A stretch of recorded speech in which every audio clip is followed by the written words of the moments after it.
5 centuries ago, in the land of Punjab, a quiet revolution began. This wasn't a revolution of swords and battles, but one of wisdom and compassion.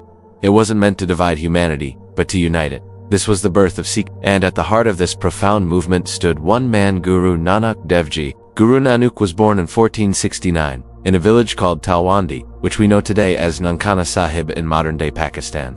From his earliest days, it was clear he was different. While other children were busy with their games, Nanak would often sit in quiet contemplation, gazing at the sky, pondering questions that most adults didn't dare to ask. He would wonder, why do we fight? Why do we build walls between us? If there is only one God, why do our religions pull us apart? His heart overflowed with compassion, not just for people, but for every living creature. One famous story from his youth truly captures his spirit. His father gave him some money and told him, "Go, my son, and do some good business. Make a profitable trade." On his way, Nanak encountered a group of hungry holy men and impoverished villagers. Without a second thought, he used all the money to buy food and feed every single one of them. When he returned home empty-handed, his father was understandably upset. But Nanak, with a gentle smile, explained, "Father, you asked me to do a true business. I believe that helping those in need is the truest business of all." This very act laid the foundation for one of the core principles of Sikhism, seva, or selfless service to humanity.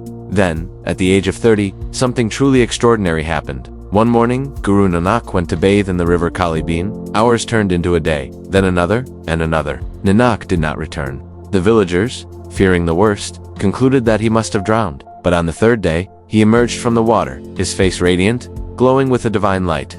And the first words he spoke were destined to echo through history. There is no Hindu, there is no Muslim. He proclaimed that there is only one Creator, and we are all His children. This simple yet profound statement sent shockwaves through a society deeply divided by religious and social hierarchies. It was the beginning of his mission. For the next 22 years, Guru Nanak embarked on epic journeys, traveling thousands upon thousands of miles. He walked across the vast plains of India, climbed the high mountains of Tibet, and even reached the holy cities of Mecca and Baghdad. Everywhere he went, he carried one timeless message, Ik Onkar, which means God is one. He taught 3 fundamental pillars for a spiritual life. First, Nam Japna, always remember the divine creator. Second, Kirat Karni, earn your livelihood through honest, hard work.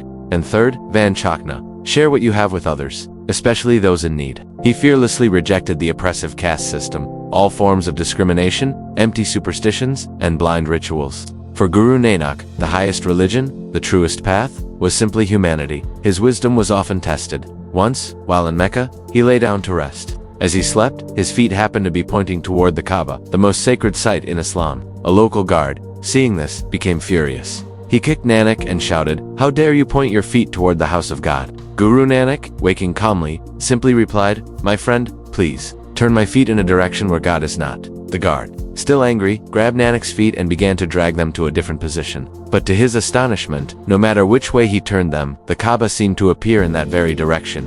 The people who witnessed this were stunned. They understood the profound lesson. God is not confined to one place. God is everywhere. To put his teachings of equality into practice, Guru Nanak created something truly revolutionary for its time. The Langar, a free community kitchen. Here, a king and a beggar, a Hindu, a Muslim, and a Sikh, the rich and the poor, all sat together on the same floor, shoulder to shoulder, eating the very same food.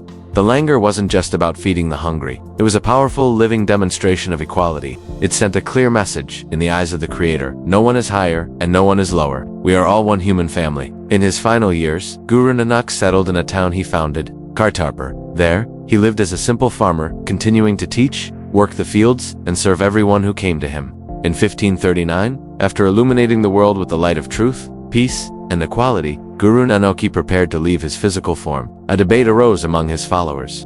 His Hindu disciples wanted to cremate his body according to their customs, while his Muslim disciples wished to bury him. He brought them together one last time, but when they lifted the cloth that covered him, they found his body had vanished. In its place, there were only fresh flowers. Even in his passing, Guru Nanak united people. His divine light did not extinguish. His teachings were carried forward by a succession of 9 more gurus, each adding to the legacy of truth and courage. Finally, this spiritual wisdom was enshrined forever in the Holy Scripture, the Guru Granth Sahib Ji, which Sikhs revere as their living, eternal Guru. Sikhism evolved into a path of truth, courage, equality, and selfless service. Guided by these principles, Sikhs historically stood up against oppression, injustice, and tyranny, often risking their own lives to protect not just their own community, but anyone who was vulnerable and needed help. Guru Nanak didn't come to this world to create a new religion or to gather followers. He came to awaken the divine spark within all of humanity, and his message is as relevant today as it was 500 years ago. Recognize the entire human race as one. Where there is love, there is God. Speak only that which brings you honor and peace. In a world so often divided, perhaps what we need most is not more religion, but more humanity. And that, in its purest form, was Guru Nanak's timeless gift to us all. Thank you for watching. If this story touched you, please consider subscribing for more journeys into wisdom.